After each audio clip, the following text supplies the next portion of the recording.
Dr. Cedric Noel here. I just want to take you through how to use the decompression system at home, the In-Home Decompression Bench.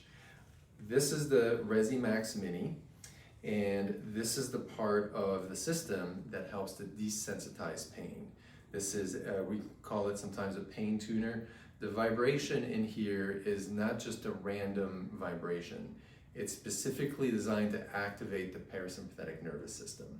And one of the two locations in the body where the parasympathetic nerves come out of is out of the sacrum, tailbone right here. And that's exactly where this will be positioned in our decompression bench.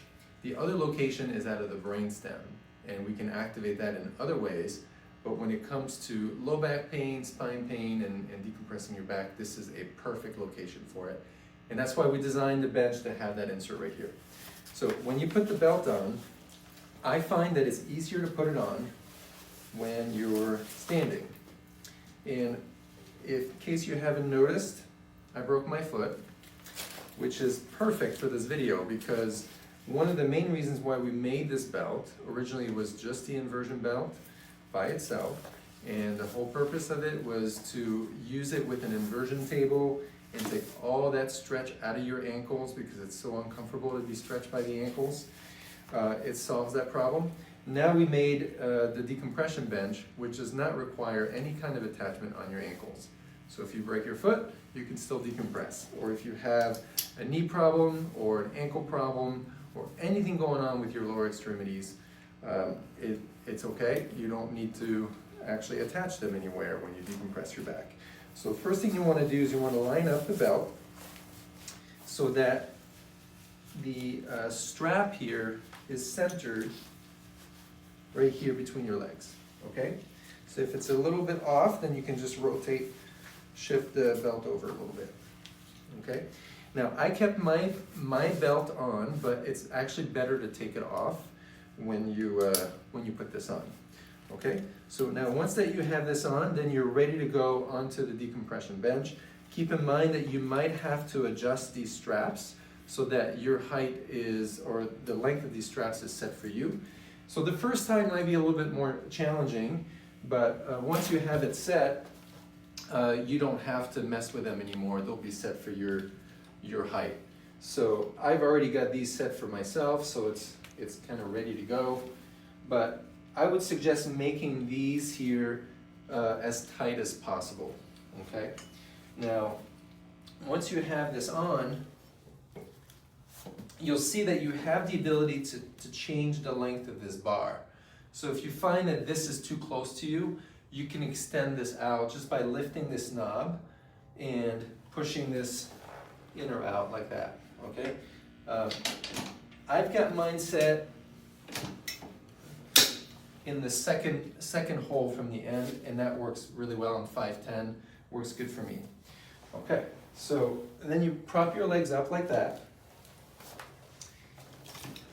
and you'll see that you've got these holders here, and there's also this strap here. You don't actually need both, but if you use both, you'll be even more secured.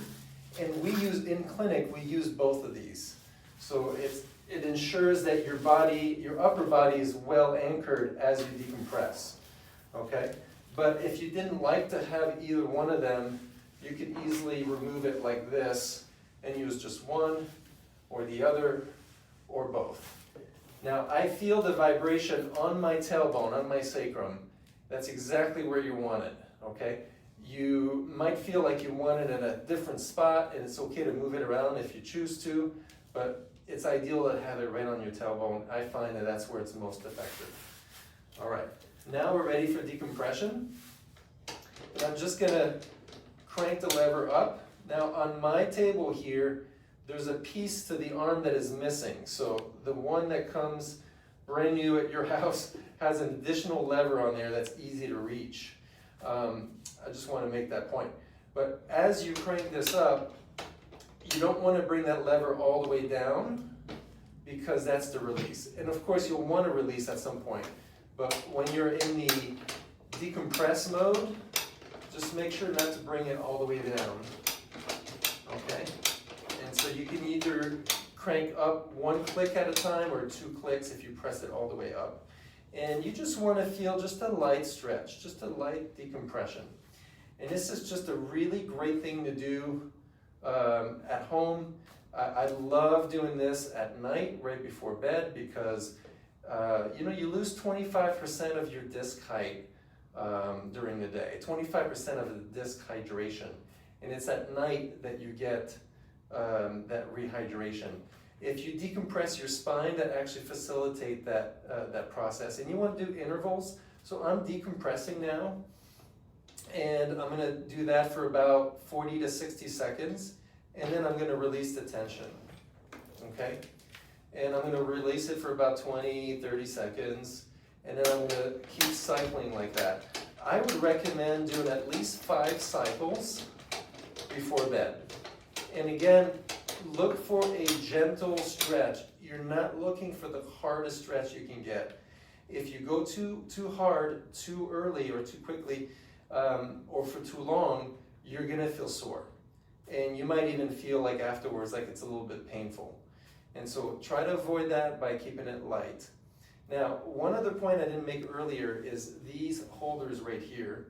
When you get on the table, if you're too high up, these are going to be too low on you. So you got to make sure you kind of gauge how you're positioned on the bench properly. Now, the reason why we made this, I'm a clinician. We have 3 decompression tables in our office here. And the reason why I found it to be really important to make this and make it available is simply because frequency is everything. The more often you do this, the better. And so what we want is to get the opportunity to do this daily or every other day. And there's just very few people who will actually commit to coming into an office and decompress their spine daily or every other day for a whole year. I say a year because it takes well over a year for a disc to fully heal. They're very slow healers. They need movement to heal. They don't have any blood supply to them. So you want to make sure that you get to do that regularly, and you have to have a unit at home to do that. In the acute phase, when you just hurt yourself, just in the very beginning when everything's inflamed, you need to go to an office. You need to go see a clinician. That acute phase is not the time to get something for home. Chronic back pain and degenerative disc pain, those are the ones that tend to do really well. So again, desensitize with the Rezzimax, decompress with a home decompression unit, and stabilize. So we actually have exercise on here that I'm not going to go through right now, but we have videos on our website that can show you those. So inhomespinecare.com for more information. And the whole purpose of this device is to save you money and to help you gain more autonomy and to be healthier and more functional at home.